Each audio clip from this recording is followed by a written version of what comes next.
Hi, everyone, and welcome to another great episode of Getting to the Point.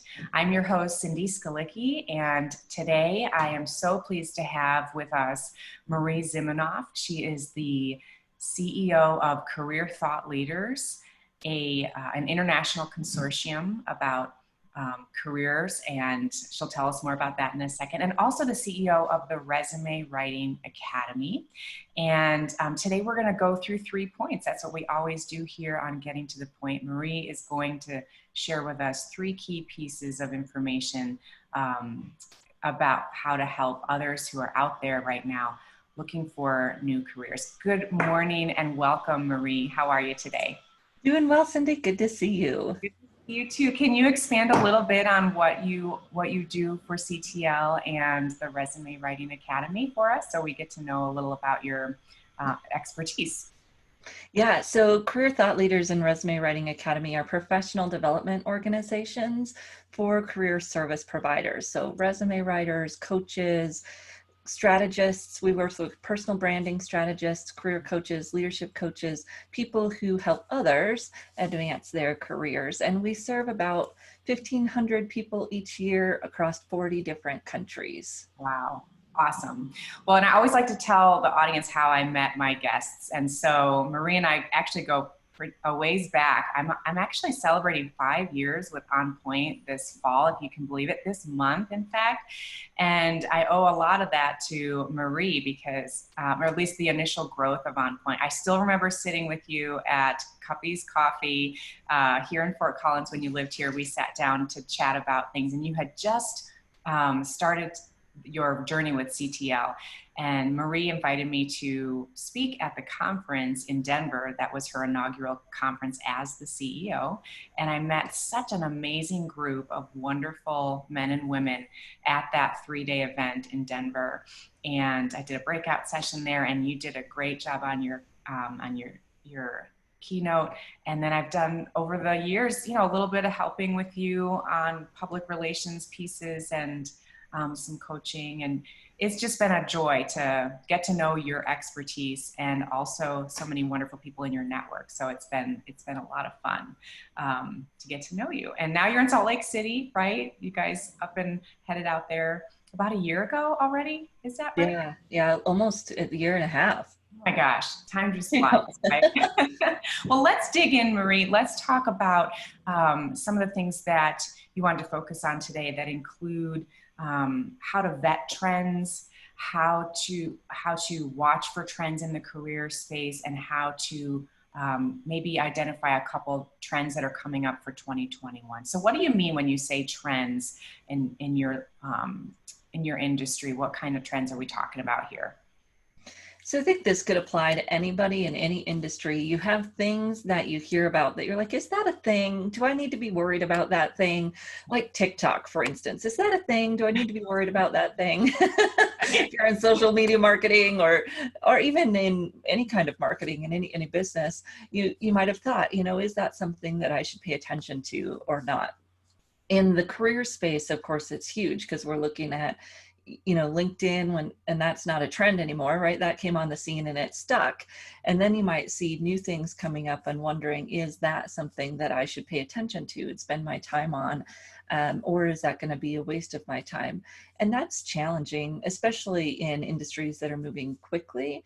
But even in industries that don't move that quickly, one of the challenges for people in their careers is if we're not paying attention to what's going on, then we might find ourselves in a situation where we get blindsided, and that's not fun for anyone. So when we're thinking ahead and we're looking ahead, we might be able to avoid some of those, or at least pivot more quickly when something shifts.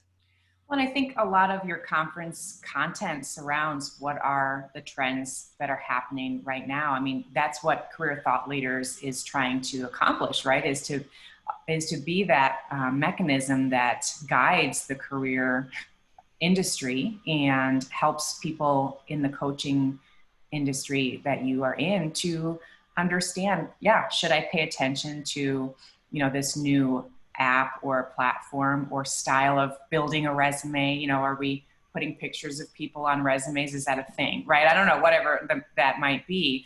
But that's kind of where you sit, right? In terms of helping others in your industry really understand if they should pay attention to that or not. So do you want to go ahead on point one that we wanted to address, which is, how do you vet the trends? Can you speak to that a little bit? Yeah, so I'm always thinking about where does that come from and what might the point be of the person who's trying to set that trend or communicate that trend. So for instance, in the resume writing world, probably about maybe almost even 10 years ago now, someone came up with this idea of the human voice resume and that you should include first person pronouns in your resume.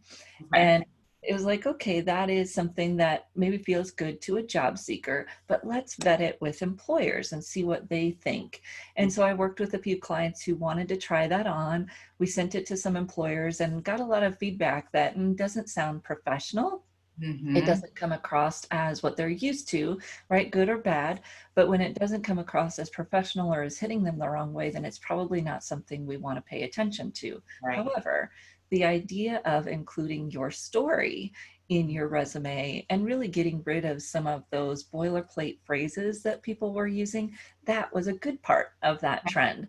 So we can tell your story and we can write in a way that uses your voice without using those pronouns so that it kind of walks that line and is still professional, but is more conversational and more real so that we're not using kind of that third person voice, that boilerplate voice without using the first person pronoun. So just a little example of how you can look at the trend and look at maybe what someone's trying to set as a trend and then say, okay, what part of that might work and what part of that doesn't work, and then pay attention as we go forward.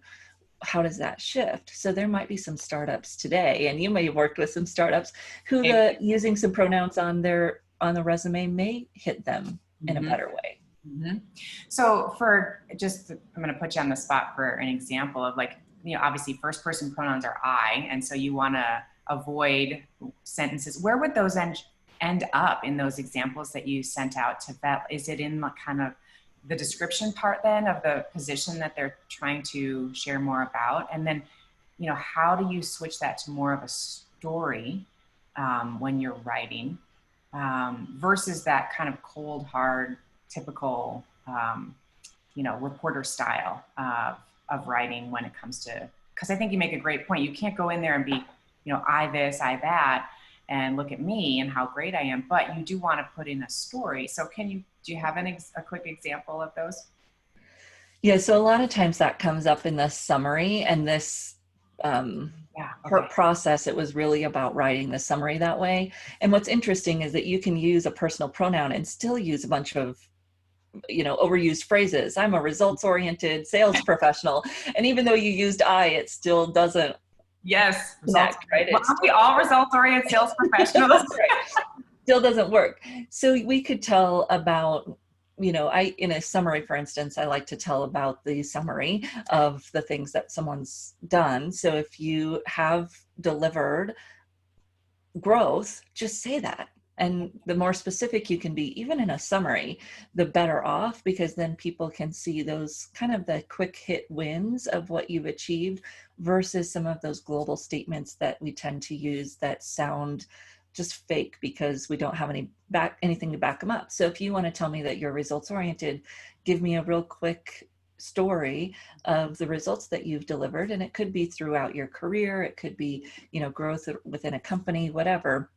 But instead of giving kind of that descriptor, give me a statement that backs it up. So what I talk about when people think about, I want to put my branding or my personality into my resume, it's like, well, what do you want people to see about your branding or your personality?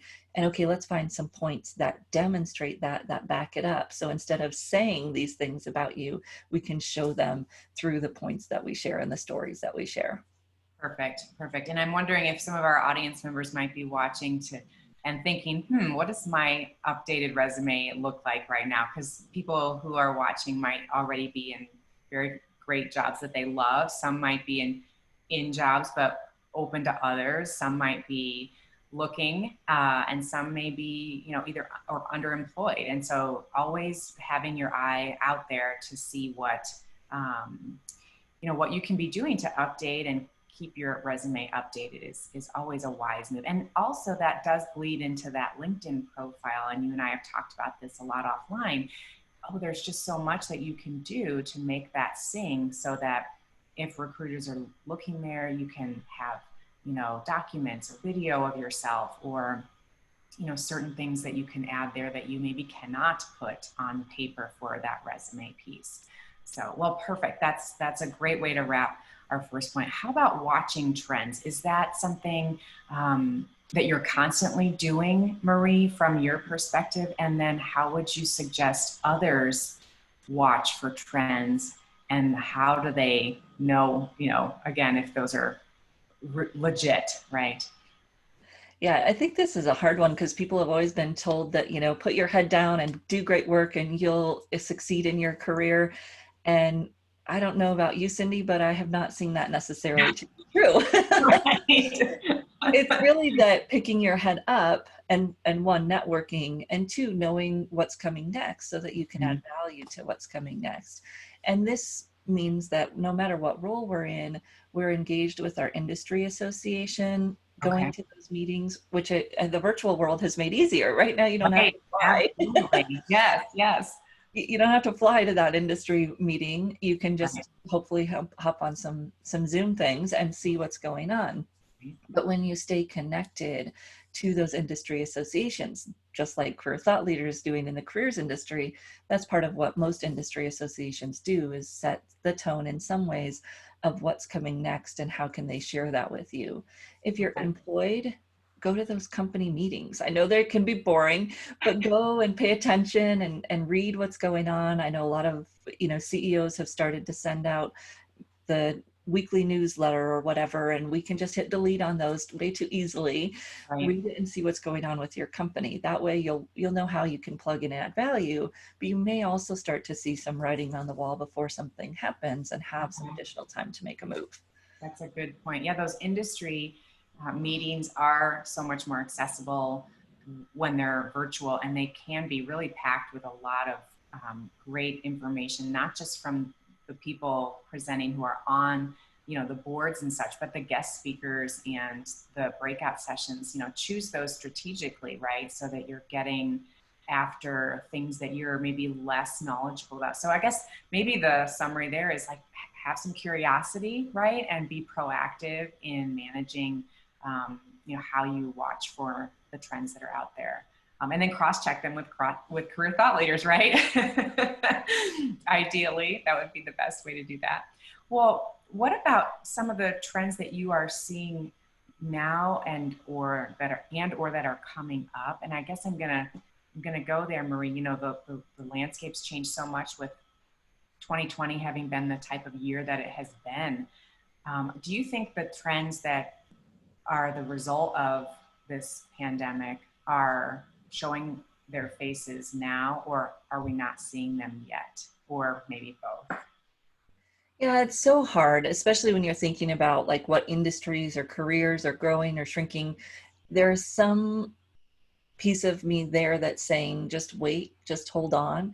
We've got people in hospitality. They're like, I need out of hospitality. It's dead. It's dying. Like, well, let's wait a second because we don't know, right? Will it come back? I hear a lot from people that are ready to go to in-person conferences again, right?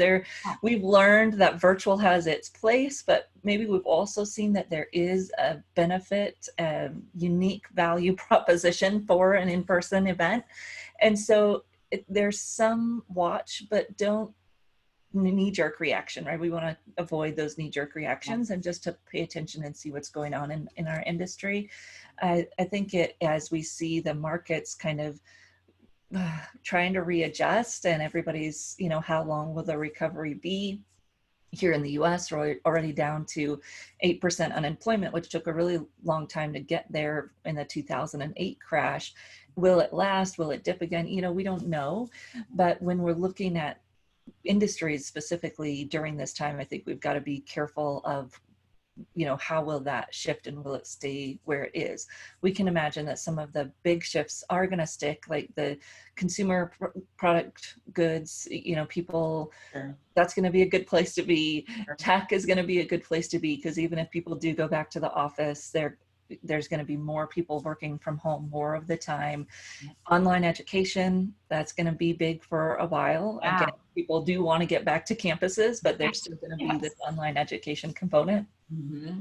And that could be a lasting piece of, a lot of these are becoming, I'm curious to see what will happen with the virtual landscape and how much of it will stay. I mean, one of the things that I've learned from helping some speakers train for these types of virtual conferences is that some of the organizers are elongating the conference or are dripping content after it's been released, maybe for a special price package. It's a private access kind of a thing to get some of those bigger speakers and to have access to that. So yeah, I mean, if people are going to be, let's say we're 100% back to in person eventually, those kinds of conferences, will there be a virtual option in addition to coming? And that's risky in some ways as well, but the online learning piece as well. I mean, there's just gonna very likely be an uptick in online learning. Certifications, of course, have crept upward over the last decade or so, right? And so, but even more for kids that, just preferring that or for other reasons need to do it from home. So very interesting. Well, do you have any specific trends on anyone out there writing their resume, updating their resume, any specific things they should know that are coming up for 2021 trends? Yeah, so as you were talking about, LinkedIn and resume go together. You want to have them different. So I think about it in terms of FaceTime with a recruiter. And if that recruiter is reading your resume and then they can look at your LinkedIn profile and it's the same content, you are going to lose FaceTime because they're going to say, oh, this is the same thing, I'm not going to read it. So we want them to match. We want them to align in terms of dates and titles and those types of things. But LinkedIn really gives us an opportunity to expand, to tell the story, to use that first person. You want to tell those accessible stories and really think about, if I met you at a networking event, Cindy, and you said, tell me about your favorite project this year, what would you say? And that's how you want it to sound on your LinkedIn profile. In your resume, things are getting short, more concise. That does not mean your resume has to be one page. In fact, research shows that if you are experienced, 2 pages is better. It Right. does help you if you're a more experienced professional to have those 2 pages. But each sentence is going to be really short and crisp and quick to skim, quick to scan, so that people can get through it. And as the market has shrunk, we are seeing that you really need to target that resume, be specific to that position that you're applying to, and of course realize that 55% of employers prefer a referred candidate, which means someone inside already knew. So when you're doing your job search, that resume does matter, because even if you're referred in, your resume needs to show that you're qualified. Right. And you need to get that referral.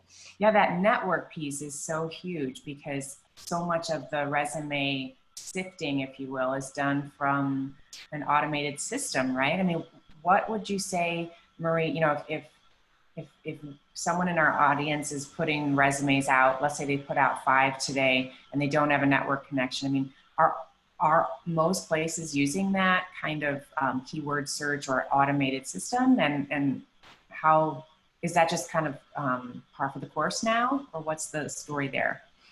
So your larger companies will be using that, but your smaller companies will have a human that's pretty much doing the same thing. I mean, you think about that HR assistant, they may or may not have that much knowledge about the job. So they're doing similar to what a technology would do, looking at the job description, looking at the resumes, and looking for the match. Okay, that's a good point. Yes, I think that's fascinating that you should really be, concentrating on tweaking each resume a little, right? Not entirely doing a whole makeover, but making sure to use language that you see in the resume or in the job description in your resume. So that's a great tip. Well, Maria, can you believe it? Our time is almost up, and I want to make sure you get a chance to share with people before we do our rapid fire questions, because I have 2 of those to close our call today. But tell us how you can, people can reach you, because you do so much great stuff, not just on LinkedIn, but Facebook Live. You are always running such high value free stuff. So, and also of course, things that you run that are packages and classes. So tell us a little about where the best places to get to you, and maybe something you have coming up this week or next. Yeah, so careerthoughtleaders.com is our main hub, and that will get you all of our social media links. As Cindy was saying, we do a social live every Tuesday on Facebook and YouTube that gives you information about trends and what's coming next. So we've been talking about resumes because our Academy Certified Resume Writer program is starting next week, and we're doing a session this Thursday on resumes for students, because that's a population that's really been hit hard, those graduating students trying to find work, and how do we help them succeed and compete in this market. So that's the place to find us, careerthoughtleaders.com, and join some of our Facebook Lives or watch some of the recorded ones if you're looking for some specific help. Awesome. Wonderful. Okay, ready for the rapid fire? Here we go. This is the fun part to close. So my first question is, can you tell us about a particular person in your life, a mentor, an advisor, maybe even a teacher from elementary school, or someone who really helped shape your career path and that made a really big impact on you? Do you have somebody in mind? Yes. So I was a swim instructor and a lifeguard when I was in high school, and it's kind of 2 people combined, because one was the person that was the leader of the rec district at the time. She let me take the reins, and I got to be a manager for the pool as like a junior in high school or something. So it was really an awesome opportunity for me. And then at the time, the head swim coach brought me on to be an assistant coach for the swim team, even though the parents thought I was too young. So they really gave me some opportunities to step into leadership when I was really young. That's huge. They saw something inside you that you didn't see necessarily in yourself had they asked, right? That's a great story. I have a similar one from high school with regard to a choir teacher. So I know the feeling, and it's really great. And I try to remember to pay it forward, right? And do some of that for other people as well. So that's a great story. Okay, how about a book that you're reading that's on your nightstand or in your, in your phone or whatever you use to read books? Are you reading one right now that you really are, into? And what have you learned? Maybe one thing that you could share with our audience. So I have a 2-year-old and a 4-year-old. They're boys. They're crazy. So I am actually constantly reading No Bad Kids by Janet Lansbury. And one of the things that I love in that book that she talks about is being a leader kind of within your family and how to approach your kids as a coach or a CEO would. And I love that because I'm already coaching, I'm leading, and I hadn't really thought about using that in my parenting style, like using those skills that I already have. And I love her approach. I love that thought that, I'm leading them, I'm coaching them just like I would an employee. It's been very helpful for me. So wow, I love that. That's a great tip. And I will maybe think on that for my own family, because I think it's so true. We all want to be leaders in our families, not just at work, because that's even more important than our work is our family life that we're creating at home and the people that we're trying to raise, right? So yeah. That's great. Wonderful. Well, thank you so much, Marie, for your time today. This was really fun. I'm so happy to have walked people through, or have had you walk people through some of the trends that we need to learn how to vet, how to watch, and how to look at 2021 trends coming up. So we are out of time today, but thank you for joining us, and we will talk with you another time in the future, and wish you a wonderful day. Thanks for watching. Yes, it was so good to see you, Cindy. Yes, you too. Thank you, Marie. Bye-bye. Bye.